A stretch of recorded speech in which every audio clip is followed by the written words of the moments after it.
Assalamualaikum warahmatullahi wabarakatuh. Perkenalkan, nama saya Syifa Soleha dengan NIM 23042217.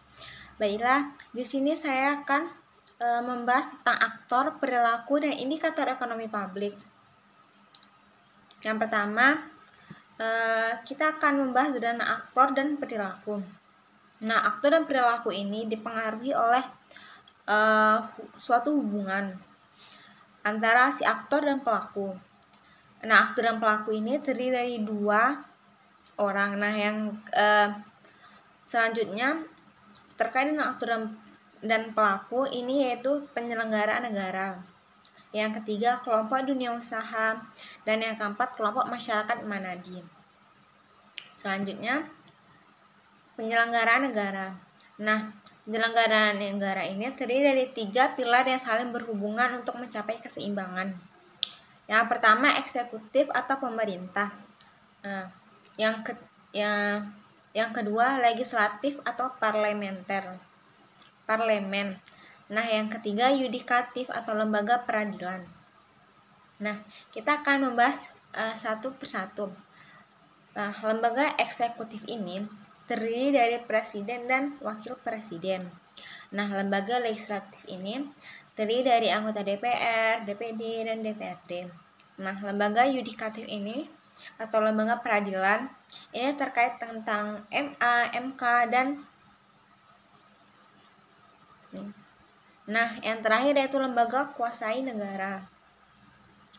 Selanjutnya, kita akan membahas tentang dunia usaha. Dunia usaha ini terdiri dari badan hukum dan skala usaha. Nah, badan usaha ini contohnya seperti PT, firma, koperasi, dan BUMN. Nah, yang kedua, skala usaha. Dalam dunia usaha, skala usaha itu tentu ada. Contoh skala usaha seperti konglomerasi besar, menengah, kecil, dan rumah tangga. Selanjutnya, masyarakat madani.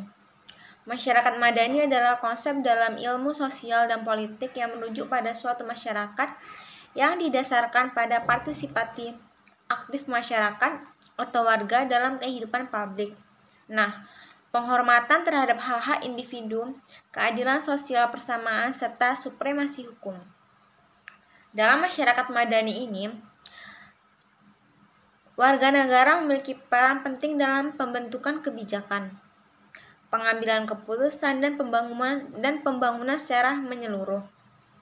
Konsep ini menekankan pentingnya demokrasi, keterbukaan, toleransi, keseimbangan antara kebebasan individu dan tanggung jawab sosial. Selanjutnya, indikator pendapatan. Nah, indikator pendapatan dalam sektor ekonomi publik ini terdiri dari yang pertama, pendapatan nasional.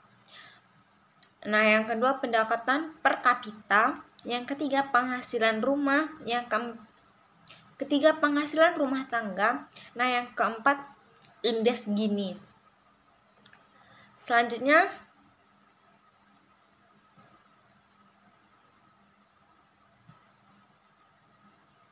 akan membahas tentang interaksi aktor. Nah, interaksi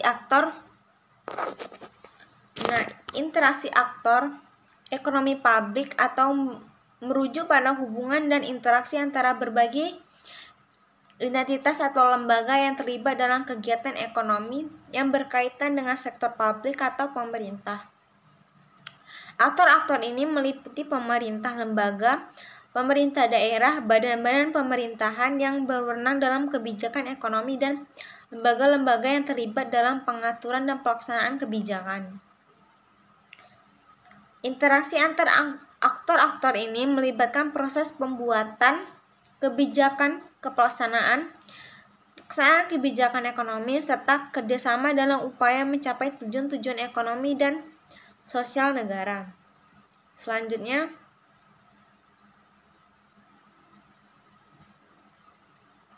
kontribusi bisnis.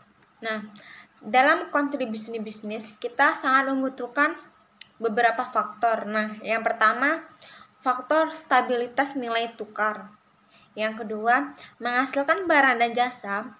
Nah, yang ketiga, menghasilkan lapangan pekerjaan dan lapangan pekerjaan.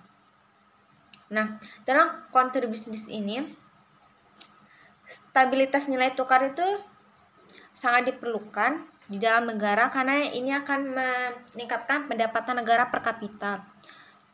Nah, tentu ketika kita membuka sebuah bisnis, kita akan menghasilkan barang dan jasa yang akan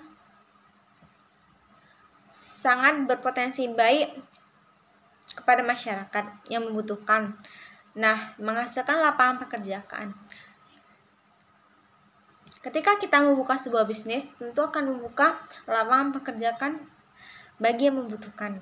Karena kita sendiri merupakan makhluk sosial yang membutuhkan satu sama lain. Selanjutnya, kinerja ekonomi. Kinerja ekonomi publik merujuk pada bagaimana pemerintah dan lembaga-lembaga publik lainnya mengelola sumber daya dan kebijakan ekonomi untuk mencapai tujuan-tujuan tertentu, seperti pertumbuhan ekonomi, pengendalian inflasi, penciptaan lapangan kerja, dan distribusi kekayaan yang lebih merata.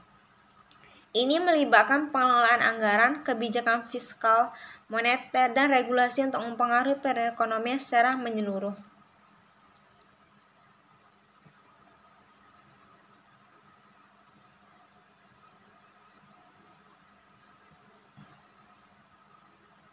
Baiklah, itu yang dapat saya sampaikan.